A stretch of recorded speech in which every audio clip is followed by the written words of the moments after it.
Hey, we're going to go ahead and get started. I wanted to say good afternoon to everyone and thank you for joining the Delaware County Transportation Management Association and PennDOT for an up-close and personal look at the improvements that are currently happening along Route 476, currently kind of impacting some of our cross-county traveling. My name is Tracy Barsavages. I'm the Executive Director of the DCTMA, and we exist. It is our job to educate travelers on all the options and modes of travel that would minimize single occupancy vehicles. So today's topic hits quite close to home. Many of you may have already experienced some of the nighttime road restrictions on 476 for work being done. DCTMA will be updating our web pages to include any current information published by PennDOT on this project, as well as linking our webpage to the PennDOT project webpage. Today's webinar is being recorded. We're going to place it on the DCTMA YouTube channel, and links will be available at dctma.org, and we'll also be sending them out in our weekly newsletter. If you have any questions, please put them in the Q&A section at the bottom of your screen. We will be addressing questions at the end of the presentation. So moving on, introduction of today's presenter. Michael McGuire is currently the project manager of the Route 476 improvement plan.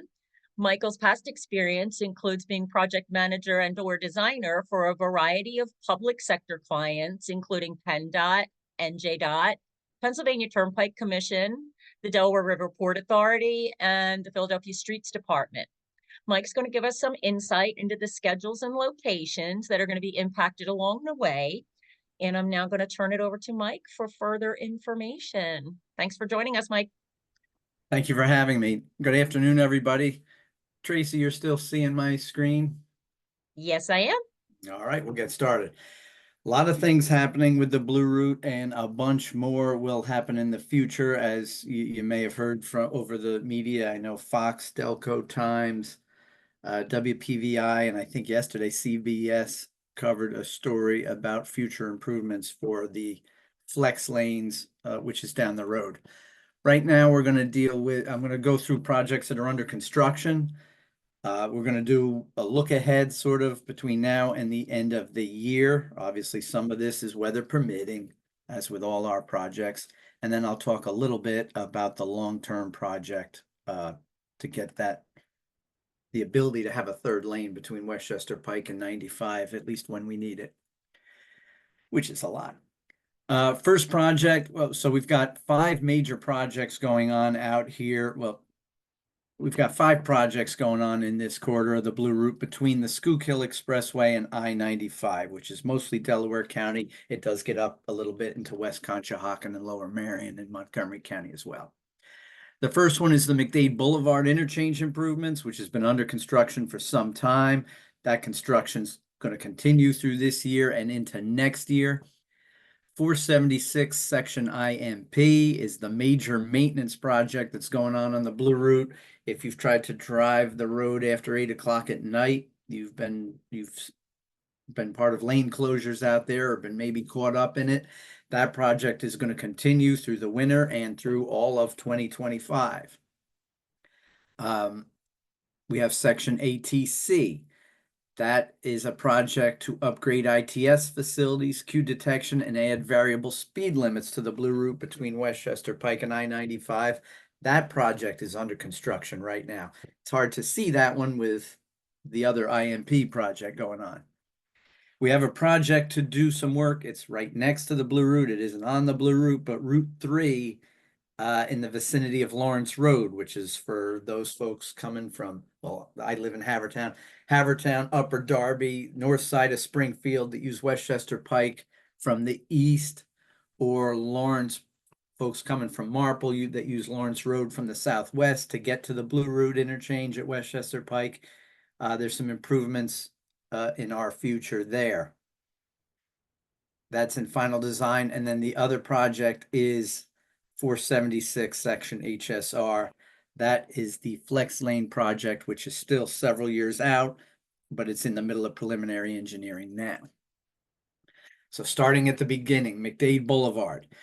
This project is adding new signals at Bullens Lane, removing that northbound off-ramp to McDade Boulevard eastbound. The ramp is still there right now, but it's closed. It's never to reopen. Expansion and signalization of the northbound on-off ramps to McDade. There was a loop ramp that was built in. So well, we'll get to the picture. I'll show you. There was a new bridge over Crum Creek that's been constructed for the ramps.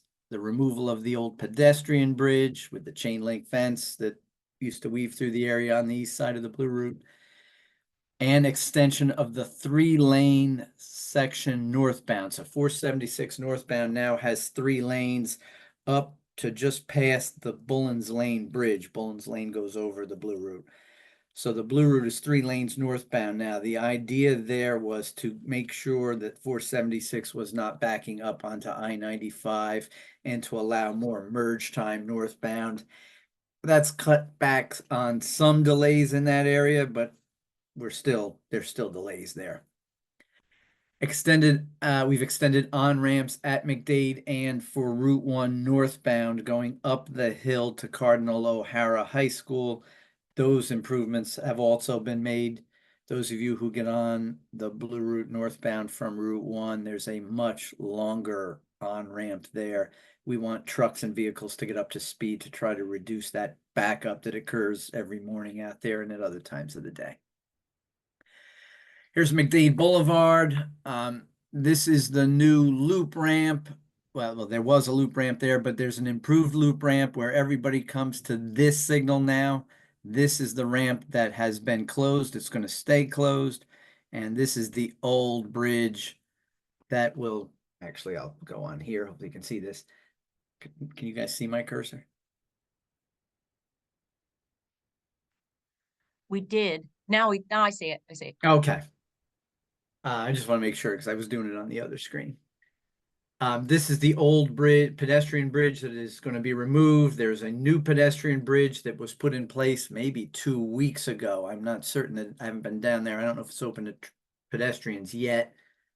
There's a new pedestrian bridge in place, and these connections will be worked on with sidewalk improvements over the rest of the summer.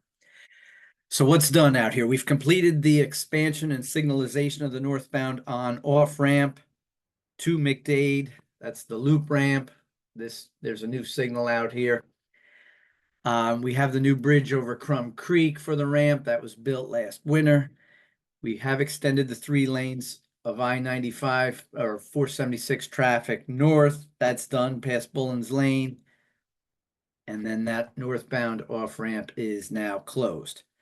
Starting this week, we should be resuming work. There was a stoppage as labor was needed elsewhere. Contractor has all their people back now. They will be starting this week on eastbound McDade Boulevard, including driveway work, mostly east of this picture. At the McDade Crossing driveway work. There'll be curbs, sidewalk, ADA ramps, and paving going on out there through mid-September. We'll be getting that ramp out of there at some point this fall. And then after that, we're going to continue work eastbound McDade Boulevard through the 3rd quarter of this year. There'll probably be a winter shutdown depending on weather. We never know. Sometimes we luck out. We're going to be reconstructing next year, reconstructing the median of McDade Boulevard, likely April, May, June time period after we get out of winter. I mentioned the 476 northbound ramp's got to come out. The new signal at Bullens Lane, that'll go in late next year. That's further east. And then there's a new dynamic message sign that's going to go in on McDade Boulevard in 2025. That'll be tested. But for all practical purposes, by the fall of 2025, the McDade Boulevard project should be completely open to traffic and finished. Other than testing and some warranty items, landscaping, but nothing that affects traffic. Next project is the major maintenance project going on the Blue Route between the Schuylkill and I-95. I'm just going to answer this question right now because we all have it and people keep asking. Yes, District 6 is currently paving both the Schuylkill and the Blue Route at the same time, and that will go on into next year. The reason for that is in 2026, that is the 250th anniversary of the signing of the Declaration of Independence. So Philadelphia is having a number of events like the World Cup in soccer, Major League Baseball's All-Star Game will be here that summer. So we're going to have what's essentially called a summer shutdown in the summer of 2026, where no construction or lane closures will be allowed for several months. For that reason, we're trying to get a lot of stuff done in advance. So that's why you're seeing multiple interstates being paved at the same time. We don't normally do that, but that's the situation we're in. So the paving of 476, that was let in May of 23. We're doing tree clearing, vegetation removal that you've seen that's gone on basically for a year now. We're working a lot around Westchester Pike right now with some of the on and off ramps. All lanes and shoulders of the Blue Route from 95 to the Schuylkill will be milled, base repairs, and then completely resurfaced. The travel lanes, all of them now, except for a little piece southbound north of Westchester Pike, which they're working on, have basically at least have a leveling course in place, so you're riding on smooth pavement. It isn't necessarily the top coat everywhere. And we've started shoulder work up near Lancaster Avenue, and we'll work our way south. As part of this project, we'll also be completing guide rail updates, lighting upgrades where there is lighting, mostly at the interchanges, but there is some mainline lighting at the far north end, where the Schuylkill Expressway ramps merge with the Blue Route. We're repairing 49 different bridges and structures as part of this job. Long-term preventive maintenance repairs, some of them are quite large. Noise barrier repairs, and we're cleaning out and rehabilitating, I think it's 23 stormwater basins in the corridor.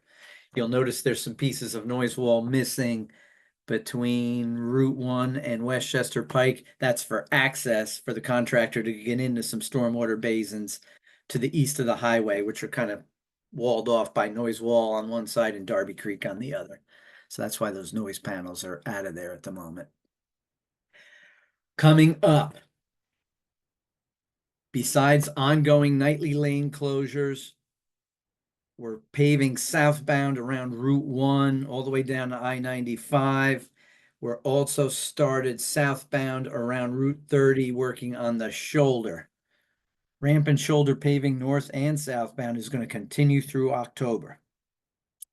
Next week, for those of you who might travel Baltimore Pike near the Blue Route, we're going to have lanes closed on Baltimore Pike only during the day to make repairs to the bridge that carries the Blue Route over Baltimore Pike. So there's going to be some flagging operations in the Baltimore Pike interchange with the Blue Route. Once again, affects Baltimore Pike traffic, not necessarily the traffic up above.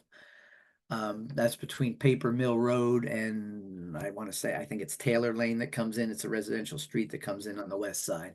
Turner Road. Turner? Yeah. Turner. What did I say? Taylor? Yeah. Okay. Turner. I know there's a residential street that pops in from the south. Guide rail installation will be continuing on the northbound side between Westchester Pike and the Schuylkill. That's a nighttime shoulder operation, maybe one lane closed through September. And we are starting bridge repairs, which are going to go on through the winter. A lot of that's going to be daytime work, but where we have lane closures, it's going to be nighttime work. This project isn't going to be substantially complete until the spring of 26. There'll be less lane closures in the winter because we're not paving all winter, but we are going to try to get as much structure work done this winter as we can. And as long as the ground isn't frozen, we'll be rehabilitating basins, but most of that doesn't involve lane closures. It's just getting in and out of some of these places. Section ATC. This is a breakout project from the Flex Lane project. I'm calling it Project HSR. We're advancing queue detection and variable speed limits. On the blue route, limits are, says there from the Schuylkill to 95. In reality, it's more focused on Westchester Pike to I-95. Goal here is to reduce crashes and increase, well, I'm calling it vehicle throughput, it's capacity of the roadway. On the Schuylkill Expressway, where variable speed limits have been put in, data has shown a significant reduction in crashes, particularly the secondary crashes that happen after there's an initial incident. Because of the curves on the blue route, particularly from Westchester Pike down to McDade, the variable speed limits, while people don't always follow them exactly, when suddenly they see it drop to 35 miles an hour, after a while they realize, oh, something must be going on up ahead. Everything's fine here. And they pay attention a little more. And we found it's a significant reduction, upwards of 30% reduction in rear end crashes on the Schuylkill, outbound in the morning, eastbound in the afternoon, but a reduction throughout the day. And travel time has dropped significantly on the noticeably, I won't say significantly, noticeably on the Schuylkill between Route 1 and Route 202, which is the Montgomery County section where that variable speed limits have been put in. There will also be additional dynamic message signs to warn motorists of conditions, and this is all in advance of going to the flex lane where the variable speed limits and the DMS boards will also be used for that. This is a crash rate analysis. We also, of course, before we did this, looked at other states that have this. Not all of them do it.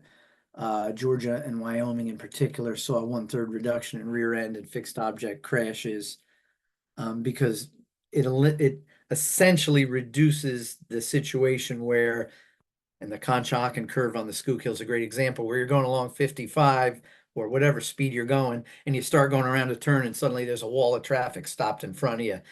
That situation, it's not eliminated. We still have impaired drivers and other people that are just going to do what they're going to do, but it's come down. It's quite a reduction, which is good for emergency responders. It's good for congestion. It's good for all kinds of things, our health. Montgomery rear end crashes declined each month, starting in the second half of 2021 when we activated the variable speed limits. And we did see reductions eastbound on the Schuylkill in travel time of upwards of 5 minutes between 202 and Route 1 in the afternoon, 4 minutes westbound in the morning. The reverse was fairly flat, although we think sun glare is a contributor to why we didn't see the reduction eastbound in the morning and westbound in the afternoon. Next up. So the system will proactively lower the speed limits, which doesn't eliminate congestion, but it does delay the onset of heavy congestion and the situation where everybody stops and then everybody goes, and it evens it out a little bit, which keeps vehicles moving a little better than today. It reduces severe crashes, as we've said, as well as I mentioned the secondary crashes by gradually taking the speed limit down when an incident or congestion occurs, whether that's weather related or traffic volume related.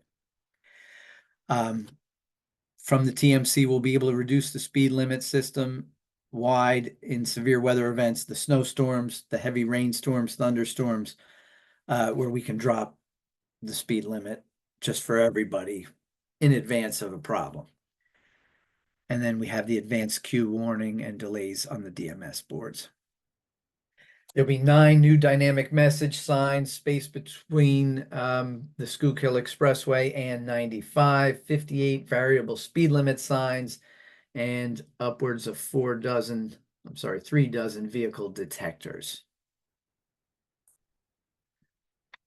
Next project, Westchester Pike around Lawrence Road. This is the on-ramp from the east to get on 476 north.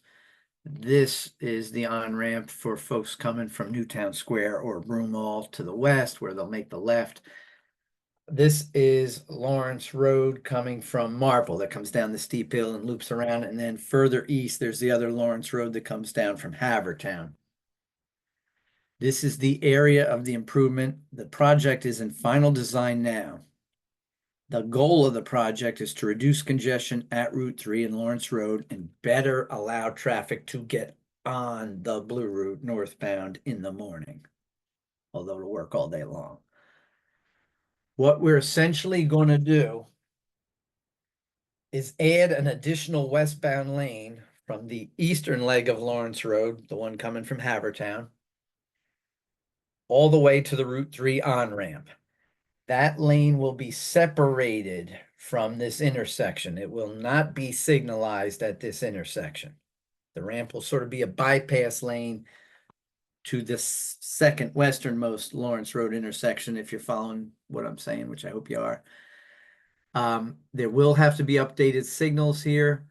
We're going to be revising the median. We've got to shift some lanes around to fit this in because we're not going to come in and put a new Darby Creek Bridge in at the moment, which is what this is. This is Westchester Pike over Darby Creek. Barnaby's is slightly down in the southeast of this location. This is expected to go to construction in 2025 right now. And it's expected to be finished in 1 year. We're not making major changes to structures. It's mostly curb, islands, traffic signals. The critical path for construction is actually ordering the signals. So it's that type of project where it isn't that large, but we're hoping it's impactful. That'll allow more vehicles to get access onto Westchester Pike quicker without completely clogging up Westchester Pike or Lawrence Road coming from the other direction. And the next time we talk in a few months, I'll hopefully have a better plan to show you for that. The next project is more long-term. This is the Flex Lane project that's been mentioned in the media recently. We've talked about it for a while. It's well into preliminary engineering. The project limits are essentially, I think we all know, the Blue Route is 6 lanes for most of its length, except for between Westchester Pike and I-95. In the section that's 4 lanes, it is the department's intent to widen the inside shoulder, the median side, not the outside. The outside shoulders are going to stay where they are. The interchange is going to stay where they are, but widen to the inside. We have a design for this. We're doing stormwater calcs. We're looking at what sort of impacts to structures we have and are starting to design, at least conceptually, what sort of structure changes we need to make. Some structures can handle it the way they are now. There's a number of them between Baltimore Pike and McDade which can't. We've got to widen them to the inside. Some of them have full height abutments right now, which will make this easier. And I'll get into those details in a minute. But for 476, so the intention will be to have a wider shoulder on the left that can be used as a travel lane for fairly significant parts of the day when congestion or other events require 3 lanes to be in there. So the idea is 476 during peak periods will be 6 lanes from the turnpike all the way down to 95, both northbound and southbound. To do that, we do need to make some improvements to I-95 southbound. And we're going to squeeze in a 4th lane from 476 to the Commodore Barry Bridge interchange. That's Route 322 going to Jersey. That will also be a flex lane on the outside of 95 southbound. We're essentially going to take the outside shoulder of 95 southbound to use for a flex lane down there. And let me get into the presentation because I have better pictures. So the history of this job, both ATC and HSR were one project when we scoped them with Federal Highway back in April of 2018. Traffic modeling was fouled up a little bit in 2020 because not too many people were on the road. But by 2021, we were underway again. The HSR project is considered capacity adding. So we've got to study noise. We've got to study air quality. We've got to go through all those things with the feds. The project's going to include variable speed limits, which were put in ATC, dynamic message signs, which we're already getting to construction now. Flex lanes, part-time shoulder use, whatever we want to call it. We're calling it flex lanes at the moment, as well as lane control devices from gantries, meaning the inside shoulder that I was just talking about will have gantries over top, very similar to the Walt Whitman Bridge, the Commodore Barry Bridge with the red X's and the green arrows. And the reason we're using that is because our drivers were all familiar with that. We think the training and getting used to it and having that consistency with other systems is very important. We'll be able to turn on and off that lane if a vehicle breaks down, if we don't need it, if something happens and there's a fire truck parked there dealing with an incident on the other side. Whatever reason, we can turn that on and off. We have not started yet, but we are fully aware that we've got to work with the state police and others on how we're going to enforce when there's a red X that lane is closed. If you're in it, you got to get out of it. If you're not in it, you need not use it. And I think we've all been on 476 or 76 and seen people using the outside shoulder to pass others. We're looking at potentially a way to ticket people with cameras that are in that lane when it's closed. But that has not been perfected yet. We have not figured out exactly how to do that yet. We're looking at other state agencies in a few countries that have done that and are working on that concept of operations.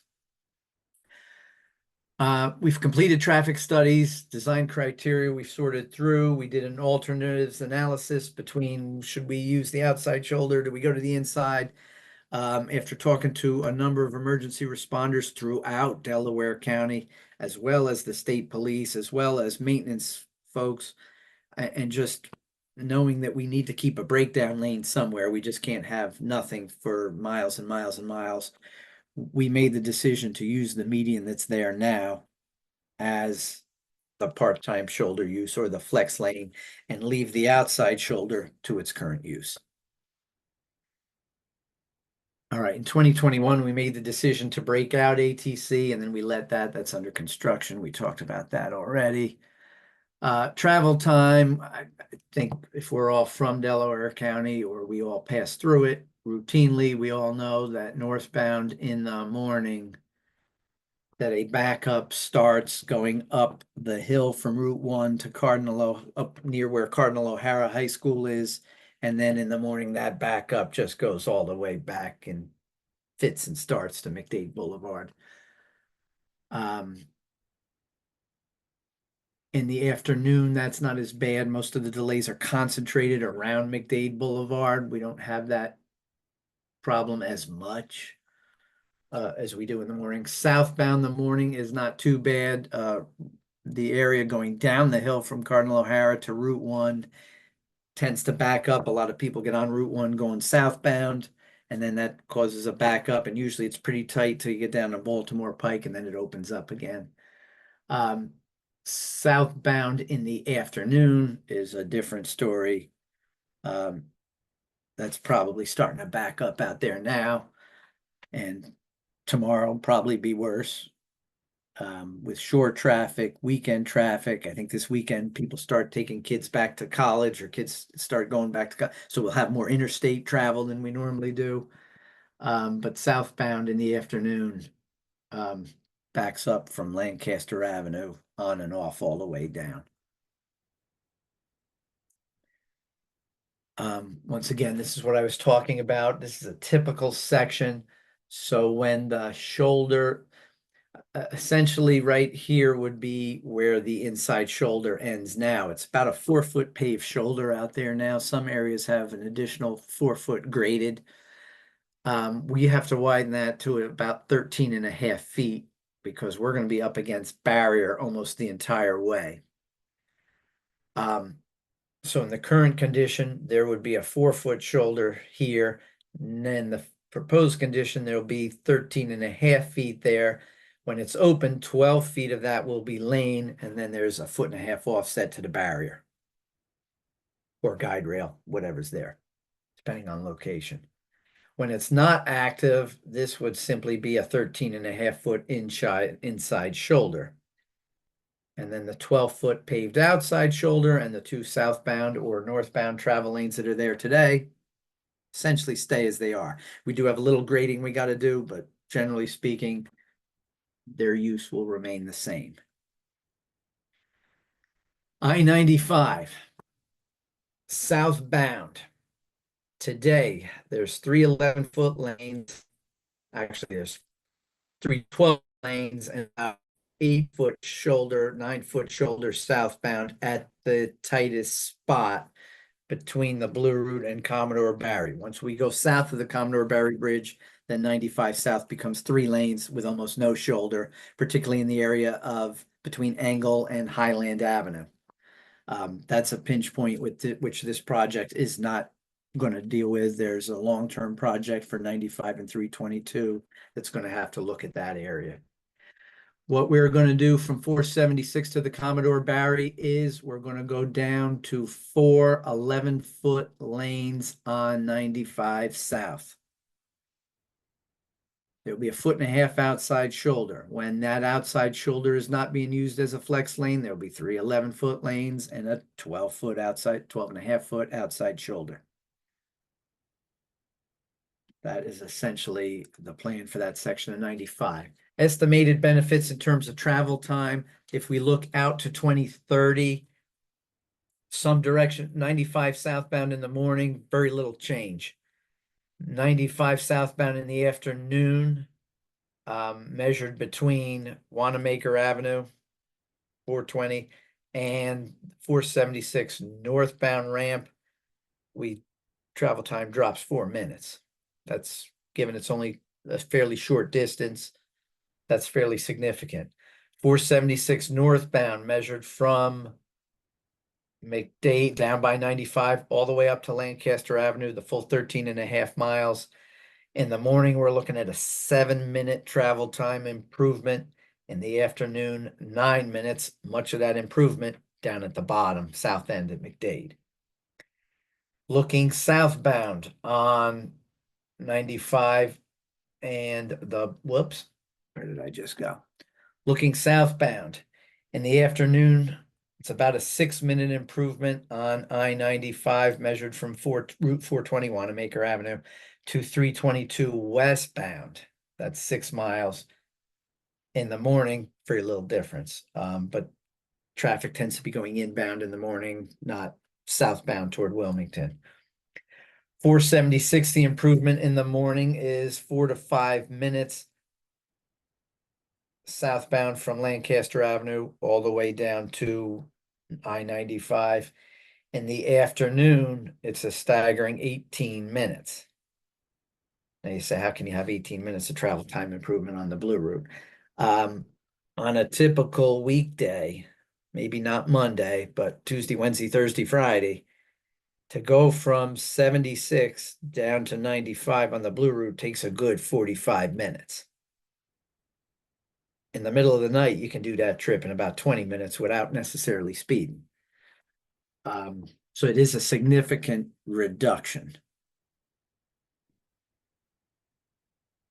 All right, next steps for Project HSR. We're in the middle of stormwater management design, looking at archaeology, cultural, right-of-way, where we need it, what we need. The only impact we really have outside the current legal right-of-way of the Blue Route is stormwater management.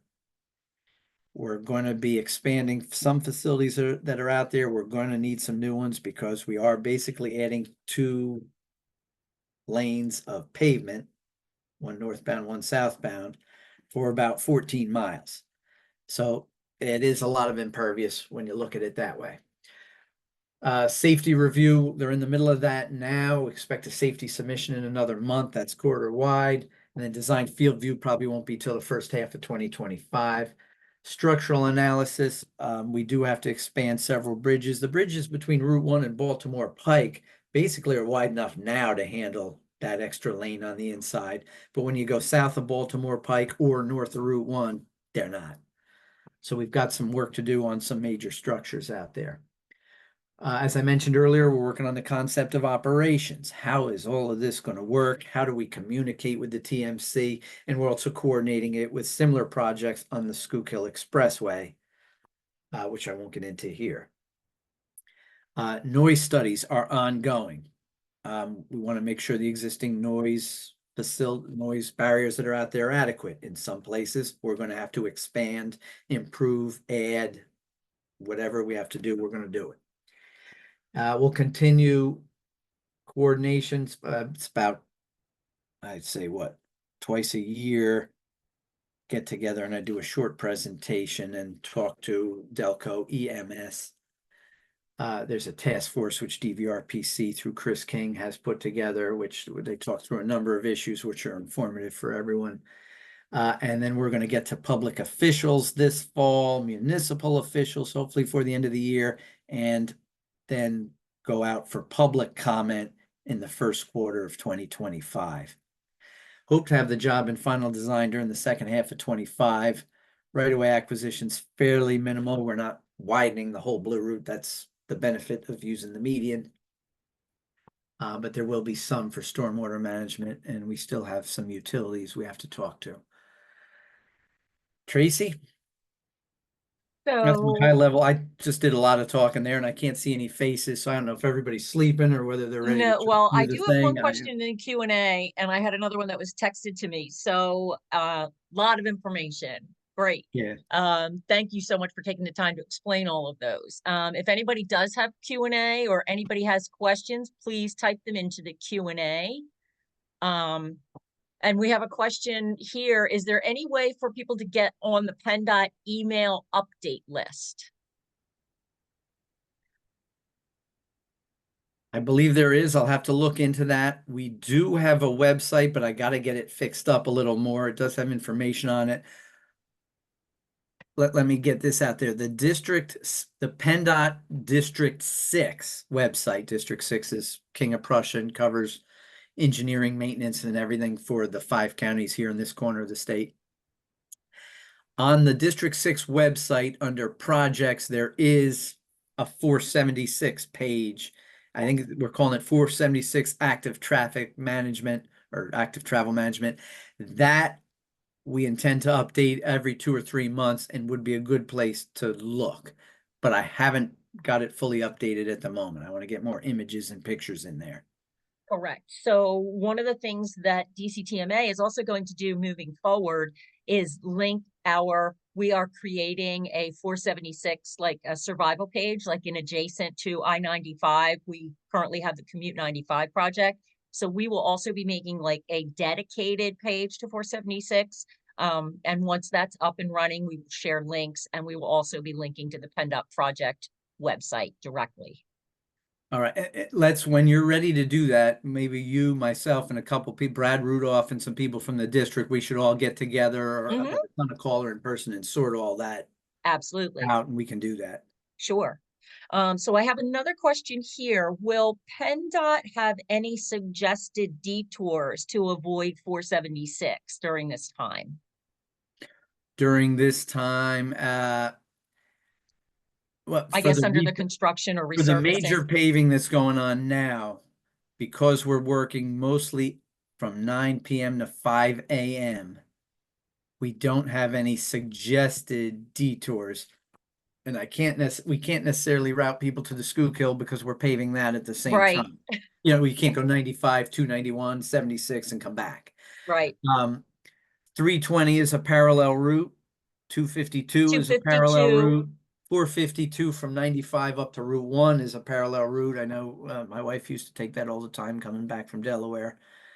So maybe we can identify some of the parallel routes and run that past yourself and Brad just to see if that's something that, you know, we may want to put out there. Some of the questions that we're getting are from people like students and shift workers that do work overnight, like a lot of medical personnel and things like that. So these are some things that they need being addressed.